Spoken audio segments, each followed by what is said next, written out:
Hey, what's up everybody? So going live here, and let me get a bunch of you in and then I'll explain what I'm doing here. So let me take my glasses off so I can see a little better here. Why I get a bunch of you on this Facebook Live.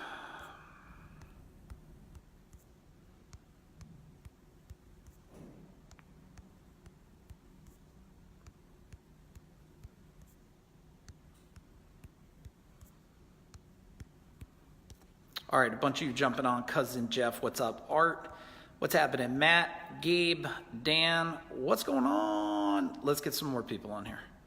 Let's get a lot more. And then I'm gonna give you, so I just hijacked. I'm in the Princeton Art Academy here where my daughter is taking a portfolio class. And I wanna share some of my thoughts, but like I can't be too loud because otherwise, you know, I speak loud enough as it is, let alone if the teacher hears me talking about her and stuff. What's up, Jim? Jim Clark, what's up, brother? Hector, what's going on? Hillary, Josh, what's up? Dustin, nice to see you guys. Let's get a couple more in here. Jeff, nice to see you. Let's see what other of my friends I want to invite today. We will get Cliff, Teresa, Bob, we will invite them. My man, Bill Miller from Australia, Julie Dickey, Fabio. Yep, we'll even invite Joe Dodaro here today. Matt, let's go for Brian Vorderman and Eddie. Brian, let's see if Mike Michalowicz jumps on. Badass Bart. Let's see if Deb jumps on. Chad, Superman Love. Let's see if Keith Bell jumps in. One of my old employees, Sean Reynolds, we'll see if he jumps in. Tom Johnson, he's brilliant, we'll see. And Allison, Dave D, John Watts, we're just gonna hit a whole bunch of people on here. All right, cool. So I wanna talk to you, Kelly Austin. So I'm in the art, this is like the Princeton Art Academy. Mike should say y'all for yourself. Oh, okay, all right, y'all. So we're going to go live here right now. My daughter's in the other room. She's doing art trainings. I probably should shut the other door too. Let me shut the other door. Hang on a minute. I've just hijacked this whole... All right. We shut that door. I just hijacked this whole room. Look at this. I just wish I had my computer here, but I didn't have my computer because I thought I was going to be in there. Because the art teacher with the class that my daughter's taken, there's going to be a huge lesson here for you guys. She is talking about like any of the kids that are going to go to art school. What's up, Tom, Chris, Brian Burke, what's up, brother? So any of the kids that are going to go to art school. And I thought I was going to be in there the whole time, but I guess it was less than an hour, and now I'm going to hang out and wait for my daughter to be done in there doing whatever they're drawn on. So the woman, what's up, Eric? The teacher in there, she's talking about what it takes to get to art school. And you know, you gotta be so careful with language today. She's like, well, this is gonna be difficult and you're gonna have to do that. And you're not, you know, it's almost impossible to get into this school. And I'm sitting there, I'm like, what are you fucking talking about here? I'm thinking in my mind. I'm like, possibility, impossible, almost impossible. I'm looking over at my daughter and I'm like, not impossible. You could do whatever you want. Like it's about focus and attention. So you got to pay attention to the words you're using every day. And why don't we make this a workable workshop right now? Training. What's up, Dwayne? And I have to talk low. Jerry, what's up, brother? Hey, there's my beautiful wife. Yeah, Jen, I hijacked this room here to do a video for everybody because I'm done in the room with Caitlin. And so this woman's just going, she's like, well, if you're going to go to this school and you're going to go to that school and they're good here and you should go here for this. And she's showing the artwork. And I'm like, oh, this is really cool. And then she's just like, well, this is hard and you're going to have to be prepared for this. and you're going to be, well, hopefully she doesn't hear me in the other room. And then she's like, well, and I hope you're going to have to do this and that. And I'm thinking to myself, like, no, let alone the work that I saw on the table. You have to talk low. Let alone the work on the table. It was okay, but I'm not going to say it was amazing. Even the amazing stuff, I didn't think it was so amazing. Now, I'm a tattoo artist, so I know a little bit about art. I mean, I've done airbrushing and stuff. But the one thing that I never did, and I learned this a long time ago, and I'm probably going to share it with my daughter. Look at my cousin Jeff egging it on. We can call that Italian low, which is normal people. That's hilarious.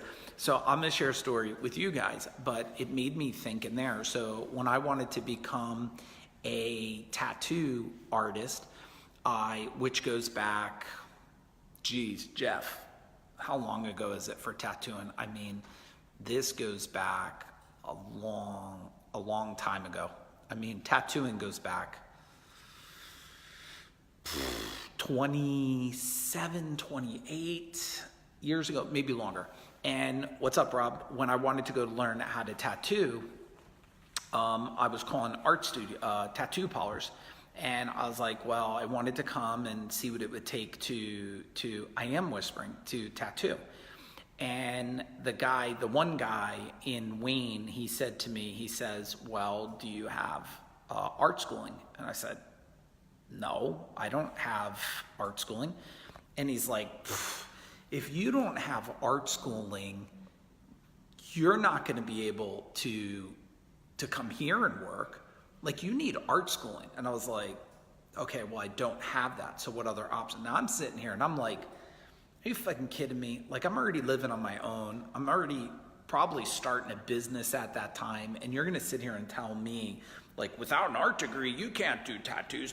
And I was like, oh, okay. So, I mean, I had to figure it out. I didn't even understand the concept of no or yes.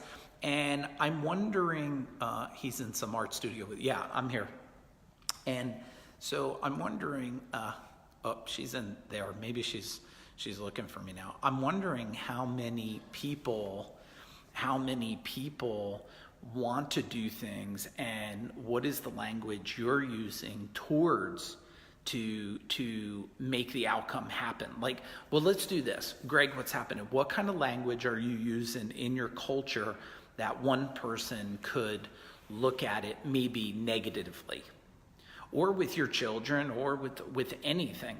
Because when you start using words like, impossible, or, hard, or rarely, not often, when you start, what's up, Greg? When you start using these type of words, these words control your outcomes. I mean, how many times are you sitting there saying that stuff, but you're wondering why you're not growing? I mean, oh, it's there's no good people left, right? Or it's, the big company's too big and they're seen everywhere, and I think about all of this stuff that people are just saying either to you, what's up, Matt, Ernie, or you're saying it to them, and you're just like shutting them down instead of motivating them, and I wonder where do you think, answer this for me, where do you think it stopped? Where do you think it stopped, Jerry, from where a young kid, when your kid is born, you tell your kid when they're a baby, you're like, you could be the president of the United States, and you could be a fireman and a policeman and whatever. Cousin Jeff could be Trump, you know what I mean? It's like, you could be anything you want. And then all of a sudden, like, where do you think it shifts? Where do you think in life that it shifts? I'm curious. So type something in for me. What's up, Brian? Where do you think it shifts from the world of possibility to impossibility, from possibility to average, from possibility to complacent? It stops when I say it's gonna snow, and like says the snow is my fault, right? And did it even snow by you, Eric?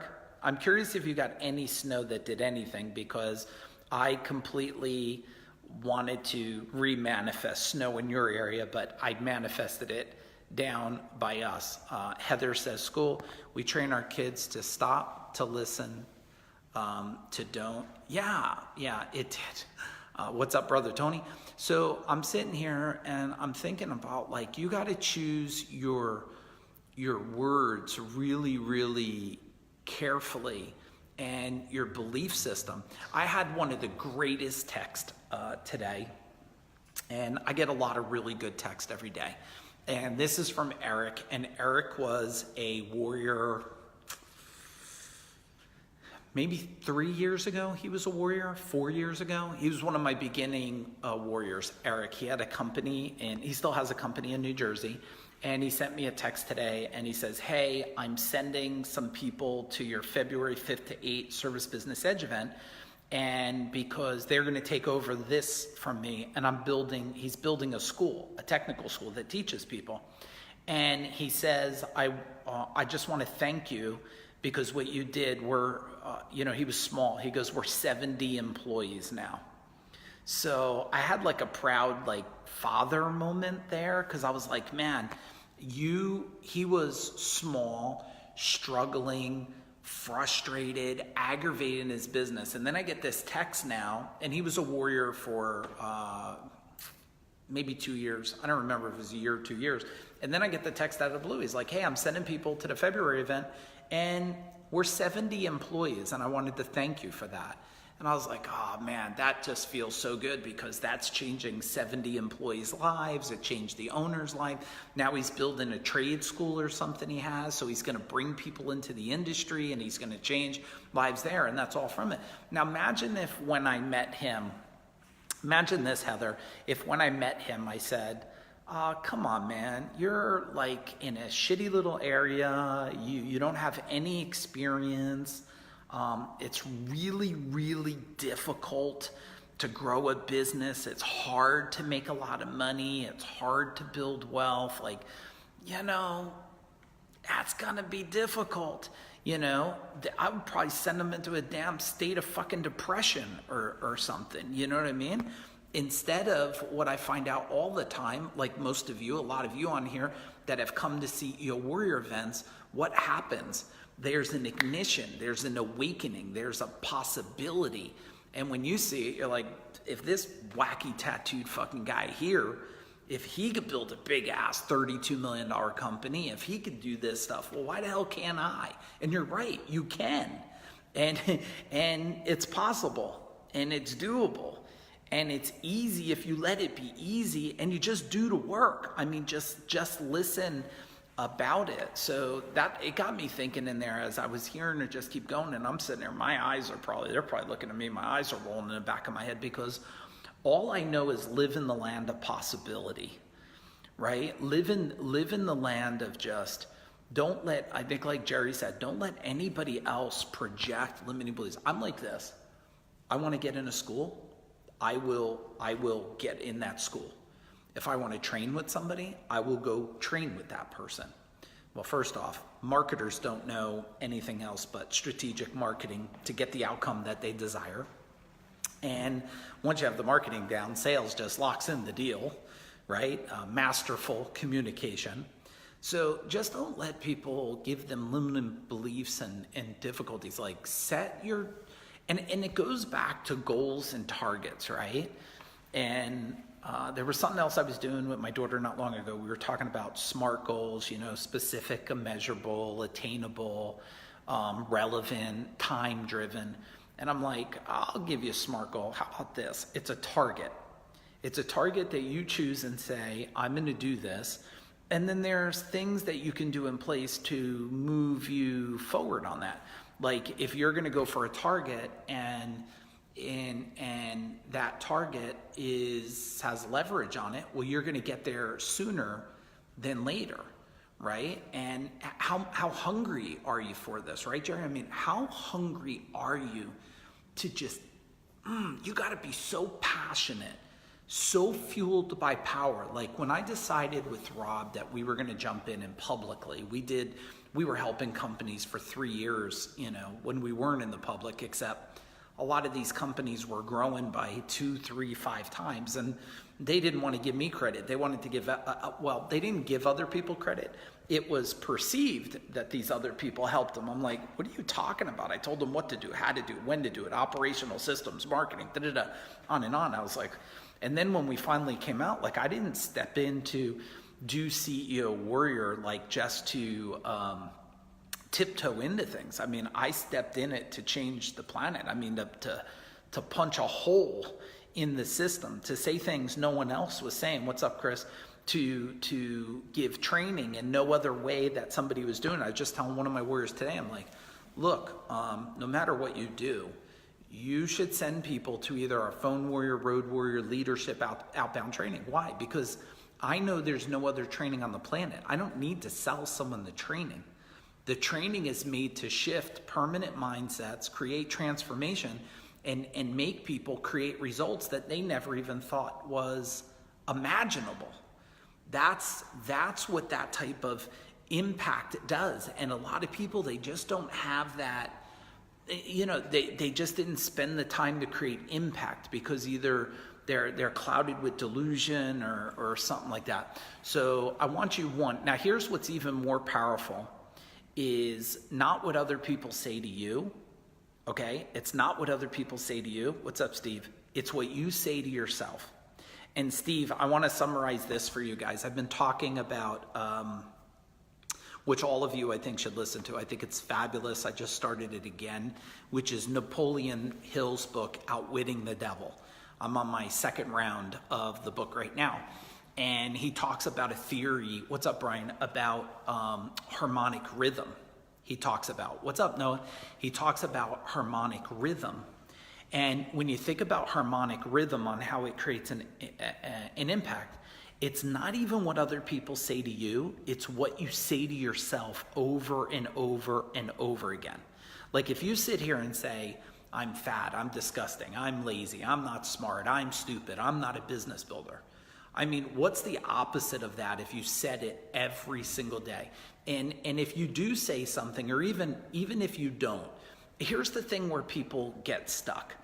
They know they want to say something to themselves every day, but they're looking for mastery to pick the exact phrase. Just start saying something now. That's what I was listening to this morning. Yeah. So here's what I want to know. And either make it up for me to make me think you're saying it, or make up something now. What is the phrase you say to yourself every single day? One and only life. Dominate our goals with conviction and massive action. Yeah, and consider changing goals to targets, because targets are a destination in time, and goals, a lot of people have learned, is okay if you fail. So here's what I want to know. What is the phrase? Maybe it's the phrase you've always said, or maybe it's the 2019 phrase, why not me? Now, why not me is, imagine what that brings on harmonic rhythm. Why not me? Why not me? It's like a scarcity mindset, poverty mindset. What is the opposite you would change that to? Ann says positively unstoppable, right? So Steve Adario will probably remember this. I haven't said it in a long time because I haven't had to, and it's changed for other things for me. But I said, I manifest wealth with ease. I create wealth out of midair, out of space. I just create wealth. And I said that to myself so many times that I've created wealth that way. What's up, Mark? So if you could think of what is that phrase, what is the phrase that you want to say to yourself that you're going to repeat over and over again that will create massive power, focus, results driven. It doesn't, the thing about harmonic rhythm, it doesn't really matter if you believe it now. It just happens that if you say it enough, it's believable. Just think about that. How many things have you said in your mind that are not true now, but they've become believable because you said it over and over? I'm scared of this, or I hate that, or I dislike that. And what if you just reframe that today? I mean, this is not a mystery that it gives results. And I'm waiting for some of you to type it in, but the fact that you didn't type it in yet means that you're stuck there. You don't know what to say to yourself. So I'd rather you put something in and get a suggestion on it than put nothing at all. Because once you nail the phrase, right? Like, I am absolutely an unstoppable human being that manifests wealth out of the air. And if you just said that every day, I'm an unstoppable human being that manifests wealth out of the air. You know, if you just did it really good, your alarm clock comes up on the morning and it's, I am an unstoppable human being that manifests wealth. You walk in, your mirror says it. Every time you go in your wallet says it, right? Every time on your calendar, you check your calendar and your calendar says it. It's like everywhere you turn, it's written on your hand, it's written on your shirt. That's the only thing you know. Well, look what shirt I'm wearing. Okay, so a lot of people, they're like, you know, they used to joke after like 2 years, they would say, do you own another shirt? And I'm like, yeah, I don't wear it, but I do own it. Because every single day when I put this on, when I put this warrior shirt on, I am reminded of the power. I'm reminded of the purpose. I'm reminded of the mission. I'm reminded of the movement. I'm reminded of how many lives it changed every day, how many lives it still continues to change. Obliterate our targets. Love your energy and mindset reminds me a lot of what was instilled in us during my time. Thank you, brother, and thank you for your service. I appreciate that. A lot of people that have attended our events. I actually have, you'll probably get a kick out of this, I actually have one of the Marine, it's this big, thick coin. It's like a brass coin, and one of the vets at the event, on the last day of the event, he said, this changed my life like anything, and he gave me one of those coins that I have at home, and it was a real honor to get it. I don't remember what they call that brass coin. I think it's brass, but it was really, really powerful. What's up, Stephen? So let's just do a quick recap. One, I want all of you, let's do action items. How about that? And I still got a whisper in here because I've hijacked this whole room in here. Next time I know that, I'll bring my computer or something, and then I'll just do it on the computer. One, I want you all to pick a phrase. I want you to pick a phrase right now if you can. If not, by tomorrow. Don't worry if it will adjust itself. And then I want that phrase to be something that you will just repeat to yourself over and over. The game is how many times can you say it to yourself in a day, and then a week, and then a month, and a year? How many places could you see that phrase? And then I'll tell you what, if you pick a phrase and you say it to yourself, whatever, 1,000, 10,000 times, and there is not dramatic results. Of course, the phrase can't be, I suck, I don't do anything, I don't get anything done. I mean, I want the phrase to be extremely impactful to you. Now, if you say that phrase to yourself and you post it and you have it on your phone and it's on your office wall and it's on the literally steering wheel of your truck, everywhere this phrase is, and if that doesn't, I think they wanted to keep art supply. They think I must be running in here. If that doesn't change your life in 30 days, do me a favor, hit me up with a private message. I'll do a private call with you myself. I know I won't have to do the call with you because I know you're going to be so impacted by saying that. All right, I probably should give them their room back because I think the woman wanted to walk in, but I think she thinks I was filming her coming in. So I have to let her come in here. But love you guys. Do me a favor. Focus on the task. Listen to this again. And if there's anybody else that has to hear it, share it. And if there's anybody you know that's interested in coming to our Service Business Edge event, it's February 5th to 8th, Poe. Before you know it, you're going to snap your fingers and be at the most powerful event, hands down, on the planet. And we got Jay Abraham, Mike Michalowicz, and Brian Kurtz coming again. And then you got my badass self along with the whole CEO Warrior team. And we're going to tear this shit up like we never did. We are going to build monsters in 2019. Boom.